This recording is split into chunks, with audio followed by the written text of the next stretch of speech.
of years because of Iran and Libya. The impact of low oil prices in the Middle East was at the center of a panel discussion at the Atlantic Council in Washington, D.C. The panel brought energy experts to discuss how other major oil-producing countries across Iraq, Iran, and North Africa are adapting and comparing in today's oil prices.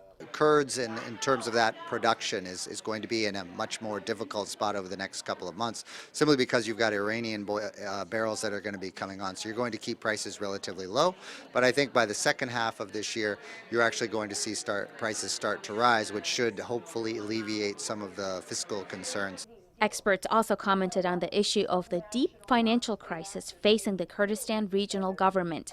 Denise Nathalie, a senior research fellow at the Institute for National Strategic Studies, said the cooperation of both the Kurdistan regional government officials and the Iraqi government officials is needed in order to resolve the current crisis.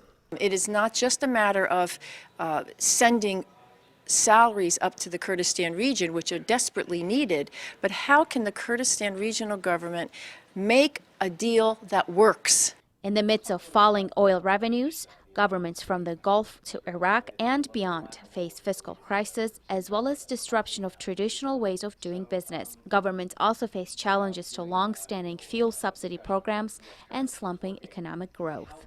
There's a relationship here. There's a responsibility. That is to say, to get your revenues, you also have to provide. And again, the Iraqi government also needs to be able to understand some of the obligations of the Kurdistan region. So I hope that, we all hope that these two group parties can come together again and make that agreement. Experts say the current situation in the oil industry leaves energy producers in the region with an uncertain future that will have ramifications in the years to come. In Washington, Delal Pektash, Kurdistan 24.